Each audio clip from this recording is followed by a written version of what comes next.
인기에 따라 40등급으로 나눈다.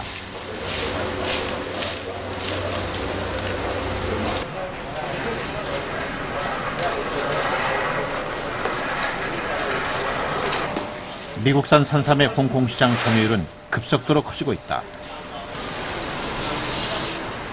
이렇게 서양삼이 동남아를 휩쓴 인기의 비결엔 산삼이 큰 역할을 했다.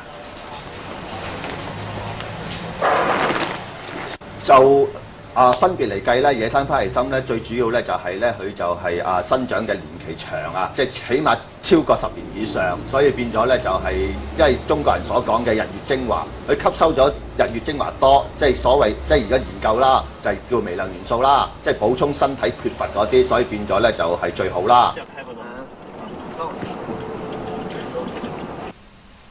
그런데 서양삼이 인기 있는 이유는 산삼 때문만은 아니다. 재배 서양삼도 아시아 일대에서 인기를 누리고 있다. 최근 중국에서는 직접 서양삼 종자를 들여와 재배에 나섰다.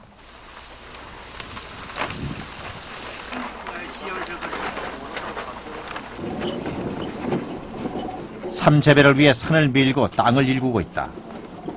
6만 평방미터나 되는 드넓은 땅이다.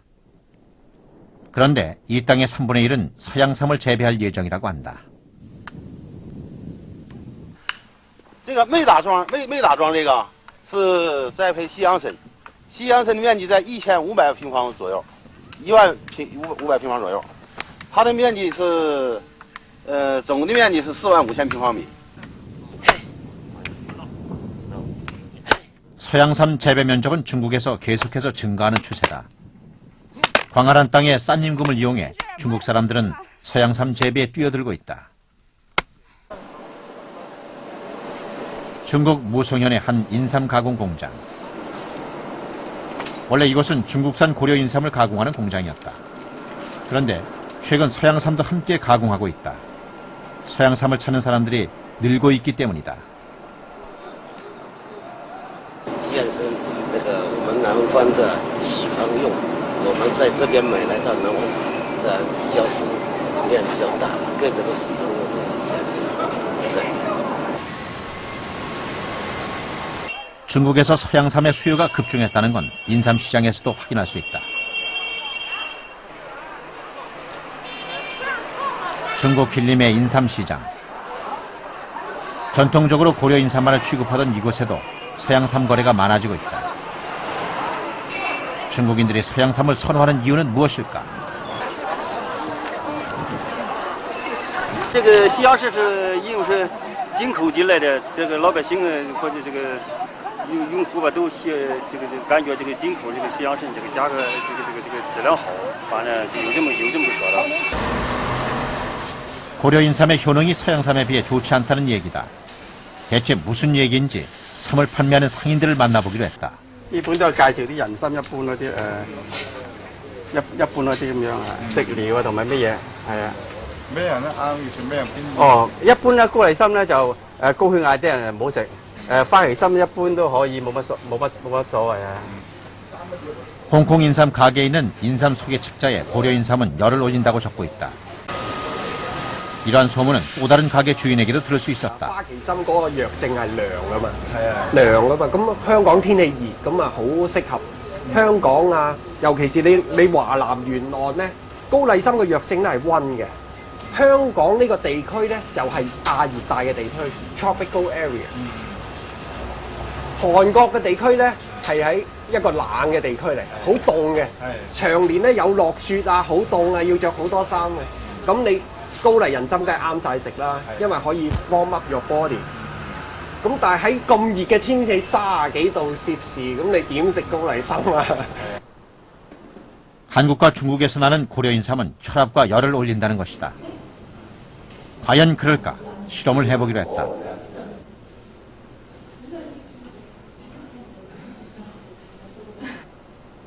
서울대 천연물 과학연구소에서는 학생들을 대상으로 고려 인삼과 서양삼 농축액을 일정량 복용하게 한 뒤 체온의 변화를 6개월간 관찰했다. 결과는 아시아 시장에 퍼져 있는 소문과 전혀 달랐다. 매일 4.5g씩 인삼 농축액을 먹었을 때 서양삼이나 고려 인삼 모두 체온이 조금씩 떨어진다. 하루 9g씩 인삼 농축액을 먹었을 때도 결과는 마찬가지였다. 고려인삼이나 서양삼 모두 체온을 조금씩 떨어뜨렸다. 근본 연구로 고려인삼과 하기삼이 체온에 서로 상반되는 효과를 나타낸다고 하는 그 속설은 완전히 부정될 수밖에 없다고 생각을 합니다. 이러한 연구 결과는 이미 외국에서도 나온 바 있다. 미국 일리노이 대학의 바르가바 교수팀은 실험용 쥐에 고려인삼 농축액을 투여해 체온 변화를 조사했다. 그 결과 고려인삼 농축액의 투여량이 많아질수록 그에 비례해 체온이 조금씩 떨어졌다. 미국의 한 제약회사는 고려인삼 성분을 이용해 고혈압 치료제를 개발했다. 혈압을 올린다는 속설 역시 근거가 없는 것으로 밝혀진 것이다.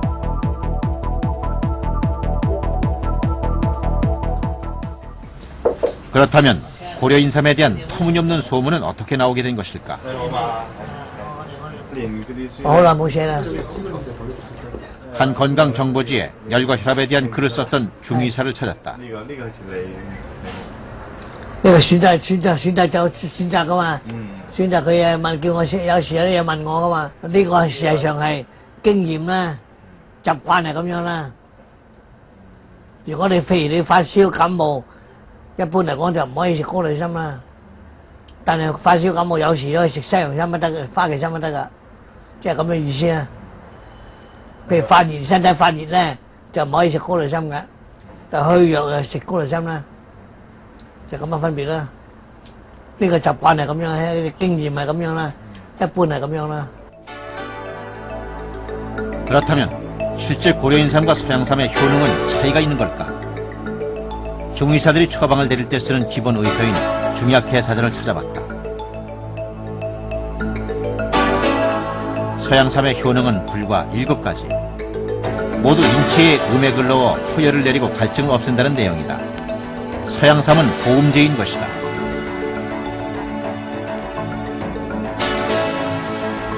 이에 비해 고려인삼의 효능은 30가지가 넘는다. 그중엔 서양삼과 똑같은 약효가 눈에 띈다. 인체에 진액을 넣는 보음제로서의 기능을 하는 것이다. 그리고 서양삼의 주된 비방 전략인 고려인삼의 흥분작용에 대한 반대 내용도 있다. 그러나 고려인삼의 중요한 약효는 서양삼이 보음제로 사용이 한정되어 있는 데 반해 전체적으로 몸의 원기를 보호해준다는 것이다. 오늘날에 와서는 서양삼 즉 화기삼이 고려삼과 국제시장에서 경쟁을 하고 있는 상황입니다만은 역시 본조서에서 말씀드렸듯이 보음제의 약성을 가지고 있기 때문에 고려인삼의 보기제의 약성으로서는 본초학적 고증으로 보더라도 같은 생약으로 볼 수는 없다 이렇게 얘기를 할 수 있습니다. 고려인삼과 서양삼의 효능을 비교해 볼 수 있는 실험 결과가 나왔다. 두 개의 집단으로 나누어 각각 고려인삼과 서양삼을 복용시킨 뒤 혈류 속도를 재본 결과 재미있는 결과가 나왔다. 고려인삼을 고용량, 즉 매일 9g씩 복용하자 혈류 속도가 증가했다. 혈액순환이 좋아진 것이다. 이에 비해 서양삼은 매일 9g씩 복용하자 혈류 속도가 오히려 감소했다. 그렇다면 왜 이런 결과가 나온 걸까?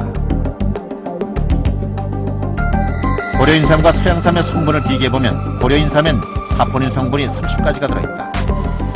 뿐만 아니라 사포닌 성분 중 흥분작용을 하는 트리올계와 진정작용을 하는 다이올계가 고루 분포되어 있다.